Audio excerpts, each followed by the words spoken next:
This is going to be our first game of our first top 4 match to decide which one of these players will be going on to the World Championship in Paris, France this year. It is really funny to see Julian decked out in the French attire. He's really just trying to make it destiny. It's his homeland. He's wanting to go home and bring home the World Championship to North America. All right, the duel is underway. All right, it looks like Clifton is going to be starting things off, but Julian has a Mulcharmy Perillia, and that's going to be activated during the standby phase. So anytime Clifton summons a monster from the hand, Julian will get to draw a card. Yeah, that's a really good one against MITSURUGI RYZEAL in particular. It's going to really, against RYZEAL, usually you summon the first RYZEAL from your hand, will get you your next RYZEAL monster, but you also have to summon from the hand. So a minimum of 2 draws could be huge. And each draw, not only are you just getting more cards to play with on your next turn, you're getting more opportunities to draw into more disruptions that you can use from your hand on your opponent's first turn. So even though if you just start with the Perillia, not maybe as good as Fualos, you could just draw into a Mulcharmy Fualos and throw that down as well. I think he actually has Fualos in his hand. It looks like he does have an additional Mulcharmy in his hand. And then, as you mentioned, it also stymies the MITSURUGI plays that the RYZEAL deck can go into. Your opponent's going to have to be able to draw cards with that as well. So it's one of those things where Perillia has such a huge impact, and it'll be interesting to see how Clifton navigates this. You have to assume that all of these duelists have already mapped out, okay, if my opponent has Perillia, what can I do to establish the most amount of interaction, the most amount of disruption, potentially some follow-up, but minimize the amount of cards at the end of drawing. Yep, and we see Clifton send a Mirological Aggregator to the graveyard, probably kind of showing that he's not going to do something like Eclipse Twins. He wants to get the most amount of disruptions with just like one detonator. So being able to attach that to a detonator to have an extra negate during the opponent's turn when it's sent to the graveyard could be what he's looking at. But we're going to see another monster summoned from the hand. It's going to be Ice RYZEAL. And he's going to activate the effect, and then that's going to be changed. Mulcharmy Fualos, you're right, he has another Mulcharmy. You're only limited to activating 2 Mulcharmies from your hand for the turn, but Julian's drawing anytime Clifton breathes right now. I know, it's really this 1-2 combo that and it brings you back to some of the cards on the Forbidden Unlimited list, having both of these effects active at once. We can't say its name, right? No, Max C? Are we allowed to say Max C? Just don't say it 2 more times. Okay, and it looks like we did see Clifton do the similar thing in the top 16 where he overlays for a detonator with 3 materials, and then he's able to attach the material from his graveyard on summon thanks to RYZEAL Detonator's effect. So he's going to have 4 materials that attach, so that's going to be 4 cards he can destroy, and when he attaches the Aggregator, he'll be able to negate a card on the field. Looks like Julian. Oh, does he have too many? 7 plus 2, it's 5, so he doesn't have to put any back. Julian will be starting his opening play with 8 cards in his hand. And he starts with Infinite Impermanence, a very easy 1-for-1 trade. Not what Clifton wants to see. No, not at all. And again, there's no Eclipse Twins back there, so this is going to lock out Detonator. He just has that Aggregator, which is a pretty low impact interaction. And we see a set trap. You might wonder, like, oh, why is he setting a trap before he summons? The Malice traps, in case you haven't seen Malice in a while, can be activated to turn their set by banishing a Malice monster. So a lot of times, whether you have a Malice trap or not, you at least want to set something down to make your opponent think you have that Malice trap, so it might dissuade them from having like some sort of on-field effect negation. But it looks like he's going to go ahead and try and use the Chessy Cat effect at resolution. Clifton is going to detach and negate it with RYZEAL Cross effect. Unfortunately, though, for Clifton, he has Malice in Underground. Yeah, this field spell is incredible. Lets you banish a Malice card from anywhere from your deck. And he will banish Malice Dormouse. Yeah. Now he's going to use the effect of Malice Dormouse, pay 300 to try and summon back his banished Dormouse. I think Clifton may be thinking here.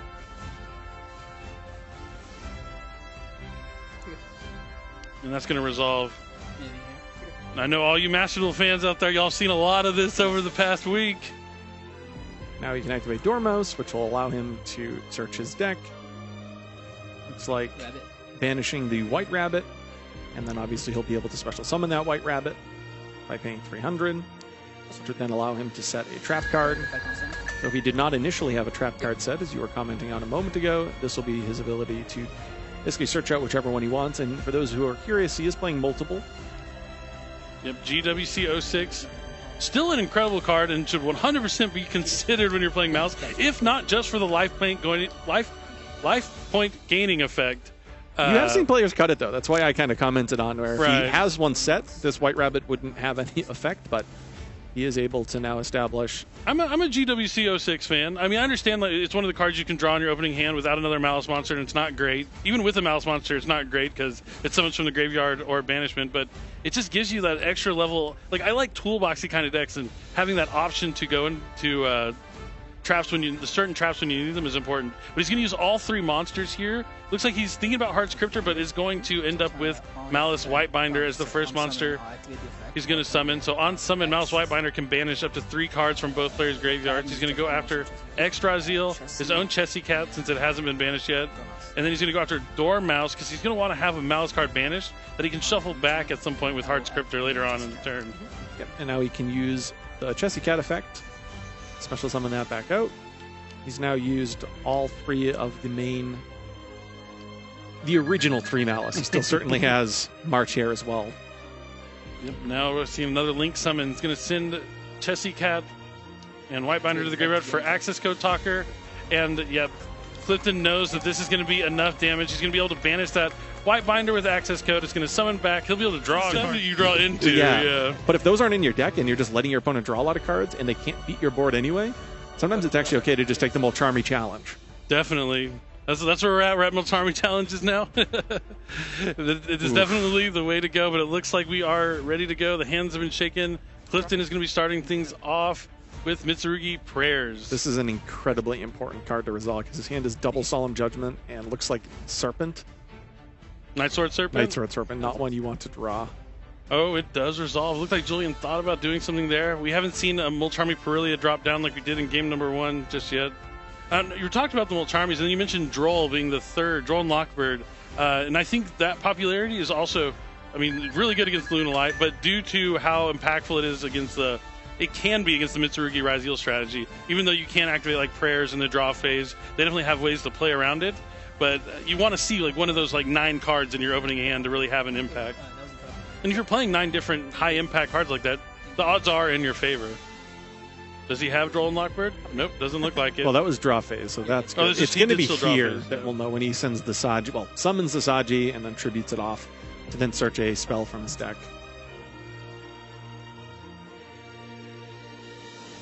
I was going to search the 1 copy of Ritual, and now here's the Droll check. Picks his hand back up.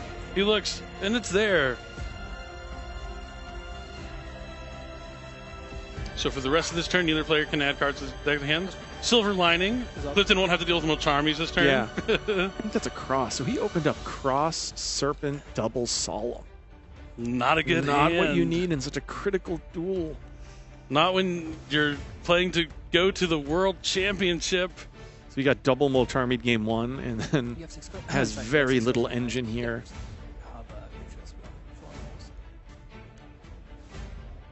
I mean, he's going to have to push forward, but he's not going to get the effects off the Ritual monsters when they're tributed, which really stymies to the extent that he's able to push through and establish a board here. But he is going to go and summon the Habakiri from his hand.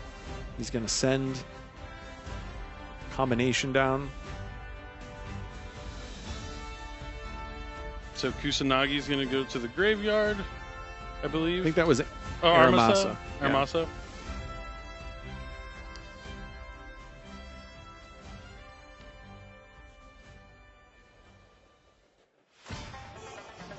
And okay, so maybe I was wrong. There's the Aramasa, and there's the Kusanagi, which will let him add back from the graveyard, but he is unable to use the Aramasa effect. So he is going to put back the Ritual to his hand. Now he can Ritual from his deck. You basically get to swap out the Habakiri for an Ame no Murakamo. Mitsurugi. Do you just go, yeah, I was thinking about maybe you just go Futso and kind of hoping that a weird double Solemn Futso, being able to special summon back the little guys, kind of play super control-y could have been a pathway, but it doesn't seem to be. I think he's still doing like the super control kind of strategy here with the Ame. Like 2 Solemn Judgments plus like a forced discard. Not too bad. Yeah. It's just really unfortunate. The 2 cards you want to draw the least are Night Serpent and Cross. Okay, so he's going to normal summon, maybe link into a Dynamondo. Dynamondo, yeah, okay, this is a pathway too. Yeah, this is probably better than the Futso play, honestly, which, you know, I'm going to trust Clifton to understand how to sequence through some of those games where you don't have the best opening. And this is threatening the destruction effect. Oh, this B-Steal is huge because it's going to get rid of the Ame no Murakamo that the Dynamondo is going to bring back, or the prayers. Oh, that's devastating here for Clifton. Now he has to rely on those 2 solemn judgments. On the upside, outside of like a normal summon plus 1 push, Malice needs to draw a very specific combination of cards that have more pushes than that. He's going to need a gold sarcophagus. He's going to need a March Hare to be able to banish the graveyard. Another B-Steal potentially. He has a Magma, Oh no! So if he just has, well, he would need the Magnemite plus a Malice and Underground. All right. Well, this is the. I think you have to. He has to Solemn. I think Clifton's only pathway is just to Solemn 2 starters and hope that his hand is 2 hand interactions. He knows that this is an important turn. Everything that he's worked through this entire year leads up to this moment. All the testing, all the grinding at regionals, and he's going to pay half. Because you didn't pay with prayers. All right, now here comes the normal summon. So we know he has infinite impermanence, and it looks like a Magnemite. Does he have a normal summon Malice name? Could Clifton get out of this sticky situation? And then have X'd on top, or some maybe Bonfire. Well, against the infinite impermanence, he's really going to need something like X. This is the time I'm begging for the one time. All right, so Magnum is coming down next, so I don't think he has another Malice monster. So he is going to be able to add a dragon, presumably from his graveyard, to his hand during the end phase, because I highly doubt he's playing a Serenair in his deck. I mean, it's not impossible, but...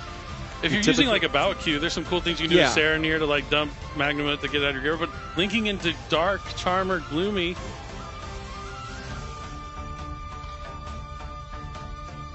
Really representative of probably how Clifton feels right now.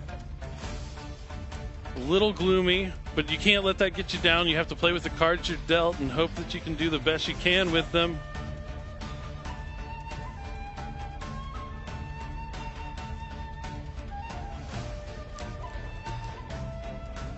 This is an important turn of the duel. I think Clifton's considering negating this, right? I think so. I think he's thinking what can happen if he link climbs here.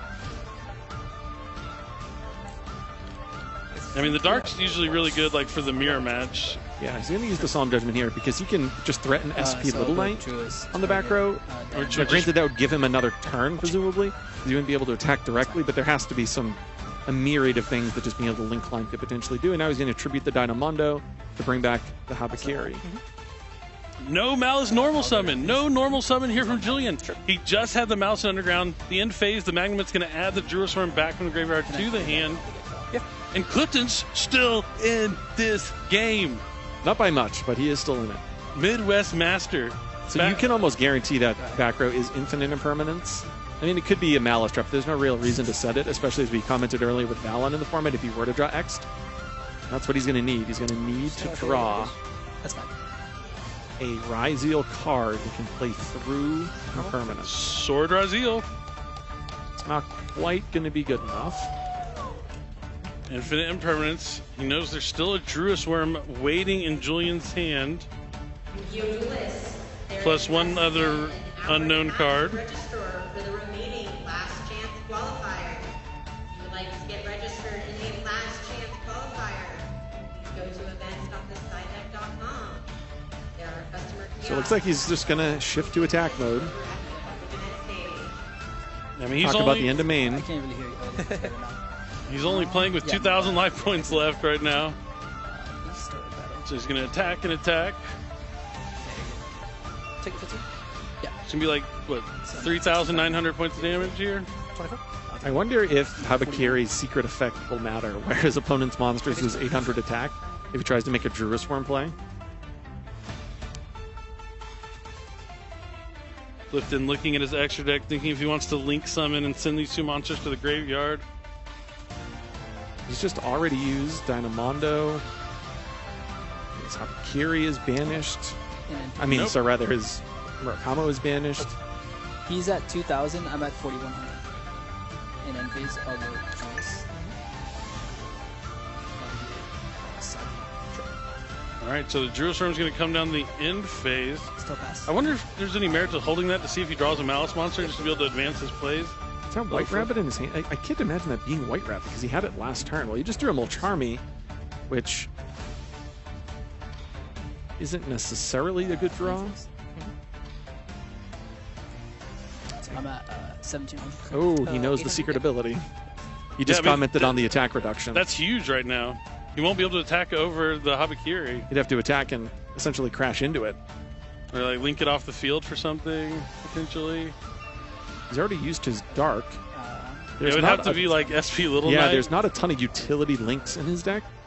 Besides, I mean, Dark, you know, utility-wise in the sense that it can be somewhat generic, and in a deck that has so many Dark monsters. Oh, it's March Hare. Oh, okay. That's probably going to be good enough. It's at least a Malice name. So and a Cyberus monster. Yeah, but he doesn't have 2 Cyberus monsters to get to a Splash Mage. But yeah, having that one Malice, yeah, it's just going to be SP Little Knight, so he's going to be able to at least banish a card, which is pretty big. But the window is still open for Clifton Land. We are in the Clifton Land right now. This is his territory, his domain. He's down but not out. He needs a top deck. So now he's got Mulcharmy and Hare back in hand. And that looks like a RYZEAL monster to me. Looks like a RYZEAL monster to me, too. Oh, Clifton has been on the edge of defeat, but he doesn't want to just give up that easily. It's not. Oh, it's another sword. 2 turns in a row, eat your sword. I mean, his deck is full of the RYZEAL monsters. Sword is limited to 2. It is limited to 2, though, and he's just hit running swords. So he's going to use the effect of sword to add a light RYZEAL from the deck to the hand. SP Little Knight's going to chain the effect, banishing them both off the field to the end phase. But that's going to be able to get him Ice RYZEAL. And he's going to be able to normal summon the Ice RYZEAL. Use the effect, but he has the Fualos. The Fualos is live now because the SP Little Knight got off the field. I love Yu-Gi-Oh! This is what's good. This is where Yu-Gi-Oh! Gets really good. Like, neither player's open like super fantastic. Just having to play with what the cards they have. Like, neither of them opened with like their main strategies, like key cards to start with. No, Clifton actually drew the key one-ofs that he always wants in his deck and never in his hand. And like just one Malice name would have ended this game. Well, one Malice name besides March Hare. Like one of the first 3 from Crossover Breakers, but those are still hiding in the deck there for Julian. I wonder if he just takes the Fualos challenge here. I mean, I think if you I think you have to. If you do 8,000, yeah. With SP Little Line coming back during the end phase, I just think this game is one of those that has gone so poorly for you up until this point, at least just in terms of how ideal things could have been. Clifton's definitely considering. He also has the cross for a little bit of protection already. Pick to attach. That's fine. Okay, I do see that Julian drew into a starter card, so he will have plays next turn if Clifton does not find a way to finish the duel right here, right now. You're at 38? And Metaltronus. Metaltronus. Yeah. Oh, but he's only at 38, so very easy to find a way to game. And Clifton Land takes an incredible duel number 2, win all in game number 3 of our first top 4 match. I mean, sometimes you talk about when do you use that one time? That one time the cards break your way, that one time the top card is exactly what you need. This is when you would use your one time. I called that. Before he drew the back swords, I said, if I was Clifton, this is my one-time call. Maybe he did call it, and you know the deck listened, had the 2 monsters on top of the deck, but we're going to start things off with Terraforming, which is quickly met by an Ash Blossom. Clifton hoping that Julian doesn't have any Malice names, but he does have the Chessy Cat, which there's an Imperm. This could be enough if there's no Bestial or anything else from Julian's hand. Oh, he has the March Hare. No, not like this. I'll go White Rabbit effects. And that looks like it's all of the interactions for Clifton, so he's going to have to use an Ash Blossom, which isn't going to be great, and 2 engine cards plus the card off the top of his deck to stymie. It's going to end up being a pretty impressive field. Yeah, that's the thing about Malice. You really want to try and stop them from being able to access a Link 3 and getting to where they're going. You got to throw everything at it that you want, but once they get there, it's really, really hard to stop. Especially, I mean, we just talked about how unfortunate it was that he just had March Hare in his hand, but it goes to the completely other side of the spectrum when you have that March Hare plus a Malice name. All of a sudden, your hand can pretty much play through anything. Yeah, the Malice monsters definitely increase in terms of their utility amongst one another, the more you have, to a certain extent. I mean, there's obviously a limit to that, but, you know, Chessy Cat, terrible. Chessy Cat and a Malice name, fantastic. Perfect, yep. Hair alone, not so great. Rabbit. Hair with a Malice, wonderful. So we saw the White Rabbit set the GWC06. He linked them all off to summon Red Ransom. Then he used the GWC06 to banish Red Ransom, to special summon back the March Hare. Now he's paying 900 special summon back the Red Ransom from the banishment and banishing a Cybers monster from the deck. He's going to banish another copy of Malice March Hare. Then that March Hare, he'll be able to pay 300 to add it back to his hand. So now he's used both the effects of March Hare this turn. So he won't be able to do anything else with it, but it's a quick effect during the opponent's turn, which is really relevant. Then he's going to link these two into Cybers Wicked. So it's interesting, you might not see it in this particular duel because that Cybers Wicked is likely to not stay there, but that card actually lines up really well against the MITSURUGI cards.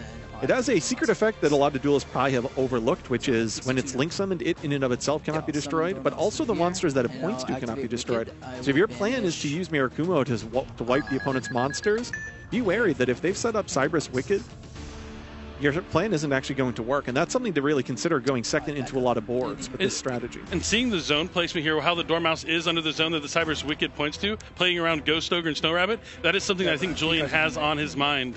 Absolutely. I could definitely see, had he gone second and needed to play into Murakama, that he may have been wary about that interaction. There's a reason these duelists are on the doorstep of Worlds. Yeah, if you do it every time, that means like when you're in the position where it's going to come up, you'll already be prepared for it. So just maximizing your plays, but that link summon's going to come down for White Binder. White Binder on summon's going to banish 3 cards from either player's graveyard. Chessy Cat has not been banished just yet. Activate White Binder effect to set. And then White Binder can use the effect to set a trap from the deck or graveyard. It's going to set the GWC06 from the graveyard. 3 now. He has the backup Aniteckzetto in hand. I added March Hare and I added backup this backup. Thanks to the Cybers Wicked. I always thought you'd be a big fan of Cybers Wicked. Yeah. It's not a word you use often, but... No, but it is a word pretty commonly used in the Northeast. Wicked. Yeah. But that's neither here nor not neither here. Hey, Julian's hand was pretty wicked It's this game. been a pretty wicked duel. It's been an excellent duel for sure. And he still has a thrust he hasn't used just yet. Just pointing that out. Oh, is that what the other card was? Yes. Wow. Okay. So if he has like one of those blowout side deck cards, things are looking really bad for Clifton He does. He has Land. Dimensional Barrier. Oh no. All right, so now we're going to link away the White Binder and the Chessy Cat to summon SP Little Knight. SP Little Knight on summon's going to banish the White Binder. White Binder is going to pay 900 to summon itself back, and then Julian can draw a card. I think that effect is what really sold me on wanting to play Malice, was the effect like you get to draw a card when you summon it back. That's just, the emotion feels good. Yeah, anything that says draw. It's pretty good Yu-Gi-Oh! It doesn't take much more than just draw to sell it to me. Gold Sark. Come on, banish a card you want in 2 turns. That's what I want to see. What are you looking for? What does he want in 2 turns? Talents, maybe? Yeah. Okay. Oh, no, this makes so much more sense. Yeah, Malice in the Mirror. This card out of Lines Insight. Really, really good card. Usually see it banished with something like Malice in Underground, but Gold Sarking for it works too. When it's banished, you can banish a Malice card from your graveyard and then add that same type of card from your deck to hand. So he banished a monster, got to add a monster from deck to hand. Yeah, so it's a way of basically searching out March Hare Did you add another March when Hare? the turn's gone, you know, as it has here, but it's also a good top deck in a little bit of a different way than Gold Sark was a top deck previously. You know, you could previously Gold Sark and search out, Dormouse, whatever it happens to be. This just kind of adds a unique element where that Malice in the Mirror can actually end up technically searching out trap cards in some situations. Oh, tried to use March Hare again. That's how he started. He's already used both the effects of March Hare for sure.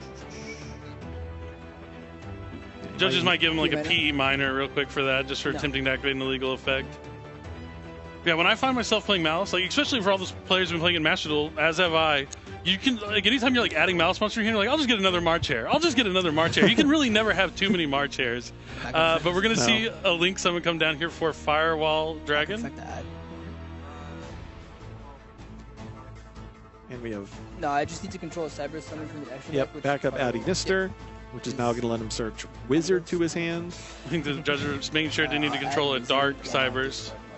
Just any Cybers. Sounds good. Here, I'll go Wizard targeting. No, adds the Wizard Aniteckzetto. Wizard Aniteckzetto is going to summon itself from the hand and the White Rabbit back from the graveyard. It's amazing how Cybers, doesn't really matter what kind of Cybers, but Cybers decks has had this ability to link climb and link climb and link climb and link Never climb. stop. These Cybers piles. Rust. And then, yeah, this is the last card. So Julian has now used every card in his starting hand on this first turn to really limit what Clifton's going to be able to do. Luckily, with Barrier calling Xyz, he'll still have the Mitsurugi out the Firewall Dragon and Cryptor, but there's a long road. An uphill battle. I mean, as what's currently constituted, he's got Bonfire, Prayers, and Ash. That Ash, probably not great. Meows. Something. I could see him use that. We know he has the GWC06 I mean, set. He might as well. Could force out the GWC06 right away. Also, if he wants to banish, I mean, could be something. That's fine. And it looks like it resolves. No chain here. This is all probably during the draw phase, I'd imagine. That's fine. Anything else? Prayers is going to add Habakiri. I do appreciate that Clifton is playing confidently, even though he is in a not so great position right now. I mean, he's just like physically, it's in terms of his speech, his body position, he's playing confidently, even though he has very little. I told you, I've been watching him from afar, and I have been a fan because that's another one of those things that I just really like. Because, like, the time it takes you to make your plays and, like, the confidence you have when you're making your plays can give away so much information. This is like basic fundamental Yu-Gi-Oh! That still applies to how the game is played today. So we have Saji resolving, allowing him to search Mitsurugi Ritual. We've seen that Habakiri interaction now for a few months. So I know Haba and Ritual spell that you added this turn. There you go. Just to double check on exactly what is in his hand. That's known knowledge. It is both Habakiri and the Ritual spell. We can now use that Ritual spell. Deck. He's going to use it to summon from the deck. I think. Does this prompt a response here from Julian? I mean, Julian has to be a little, like, you can get in like this really good position, but because of how confident Clifton's playing, I bet that adds a little bit of nerves. But as I mentioned, his goal is to find a way to get the Murakamo to clear the field potentially. Because you have to imagine that Julian's holding his barrier for as long as he can for calling Xyz to stop the RYZEAL cards. But it looks like Julian's going to activate Heart's Cryptor to try and go after the Murakamo. I do like the sequencing here of summoning from the deck first by using the Murakamo. By summoning out the Murakamo by using the Habakiri in hand. A lot of times you see summoning in the opposite order first. But I like this interaction, or at least this sequencing here. That's cool.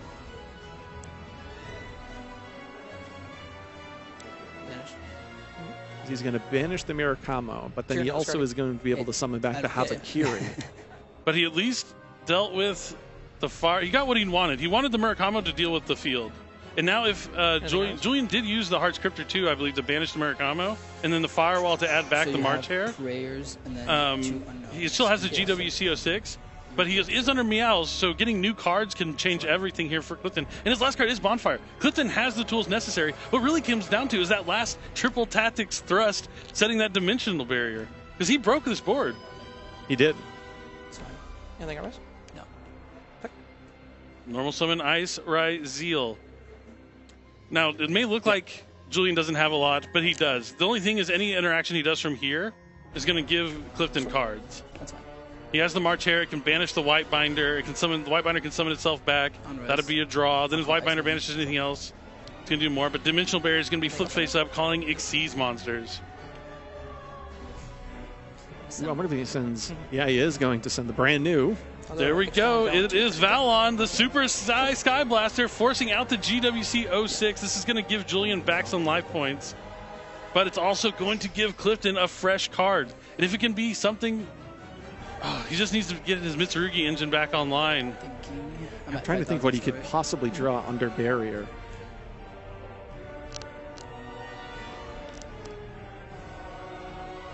All right, Julian, carefully consider options. You don't want to fumble the ball at the 1 yard line. And some of those, White Binder, banish a bunch of card plays also get stymied by Malice. Yeah, you can't just summon a bunch of Malice monsters. What do you draw? That looks like a Mulcharmy. Looks like a Mulcharmy. I'm assuming you have no triggers. It's going to gain 2,300 life points there. Right, sorry. So X is going to add a fire. If you want to have an easy know how to tell what the RYZEALs add, it's always the opposite yeah. attributes. So if you're using the light one, you're going to add a fire. The fire's at the lights. Very easy way to remember that. I will trigger white binder, thinking on the targets. Oh no. The first stutter from Clifton from the graveyard movement. So it does look like he's going to banish at least the white rabbit, because that would then allow him to access MTP. Oh, yep. MTP's 007. Only 1-0. I'll target. Oh, Technically, that's what I like to call it. Yeah, That's just like my little name for it, but. Or anything. Sorry. So I will target from your graveyard Valon. Just going to take out the Valon. Doesn't want that to become a material at some point later on. Yeah, that's a card that has some incremental value. Yeah. Rabbit. So he's banishing Red Ransom and White Rabbit. Is he going to summon them both back? Chain link 1, chain link 2. Whoa! Bold move. This is really bold here from Julian. I know Clifton has to be happy about this. He's going to draw 2 cards. 12, right? So 16. Unless I missed something, right? You draw 2 cards. Yeah, Julian's just confirming it for him. You went in for the... Yeah. Yeah, because I drew first off white binder. Yeah, and then you went in. All right, so card number 1. And then I'll go chain link 1, chain link Nothing. Just all the 1, 2. normal charmies. Oh, a handful of cards, but that dimensional barrier, it really coming down to that last card in Julian's hand, that triple tactics thrust. So Red Ransom on summon can add a Malice spell. Used to be only Malice in Underground. Thanks to Alliance Insight, he's going to be able to add Malice in the mirror. And then the White Rabbit's going to set NTP 07. It is just so fascinating to think, Mulcharmy Meows as the 6th card. You usually get pretty upset when you draw Mulcharmy 6th card. It actually ended up with 3 draws. Very good against Malice. Correct. Just showing me 2. And he's already used prayers this turn. You have 3 in hand. 1's March here. Yes, I added March Hare back with Firewall. I just don't know what Clifton can do here, even with all these cards. A lot.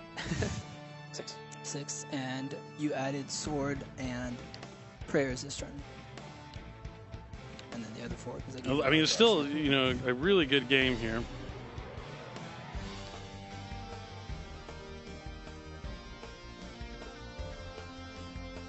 Yeah, I was just about to say, I feel like prayer set is about it. Clean up the White Rabbit? No? Just a pass? Looks like Julian's going to activate MTP 07 potentially. I mean, we could be moments away from Julian going back home to try and compete at the World Championship. Draws Dominus Impulse off the top of the deck, too. And I'm at 61. Not that I think it mattered. I'll go Binder effective set. I think Clifton knows. 2 in hand? 3, 4. Sorry. That's fine. Clifton knows what is going on now. The Malice White Binder is going to be able to reset the GWC 06. Link summon coming down here, probably for Access Code Talker. I said GWC with Binder's effect, yes. I'll summon Access Code. Yep. And then that's going to target the Red Ransom. Gain attack. Targeting Ransom. Yep. Anything on res? Okay. Julian's thinking Allons-y. France. Let's go. Firewall popping this head. Firewall is going to be not a different attribute. It's not dark. It's going to go straight after the Speller Trap. Going to banish Red Ransom. Going to take out a monster. Red Ransom's going to be able to pay 900 to summon itself back. And then I'll activate Ransom. We are moments away. At 52. Clifton's going to have to try again in the NAWCQ tomorrow, it's looking like. But Julian, kind of manifest destiny. We saw him, give that little quick kiss to his scarf there before Game 3. What better way of going to back home than getting a trip to represent another country? I guess another country in a tournament in your own country? I mean, he's probably going to have fans rooting for him both in the United States and in France in many ways. Oh, for sure. I don't know exactly, but it's such a unique circumstance. But you really have to feel great for someone like Julian being able to don the French attire to win a seat to a tournament in his home country. Hey, shout outs to Gabriel Netz last year. He's from LATAM, qualified though through EU. I think he's like dual citizenship. Yeah. So he played in the EU WCQ and then went to the World Championship representing EU, but from LATAM. But Chessy Cat's effects can be activated. Draw a couple cards after banishing the March Hare. March Hare can add back any banished Malice monster. 46. 46. And Archer lets him add the Dormouse back. Oh. Normal summon Dormouse. Sure. Dormouse effect. You know, I gotta respect Clifton. You know, not conceding here. Could be easy to concede. White Rabbit. This is going to be the last game for him of this points playoff. Correct. He was so close, but not, you know, he's going to have another chance. Like we saw Aditya, he lost last year and then ended up winning the entire NAWCQ and still made it to the World Championship. Maybe this could be the same story. It could be maybe Aditya going back-to-back since he also was in that same position and lost. Or maybe it'll be Clifton Land, but for now, it's all Julian, and that's it, yeah.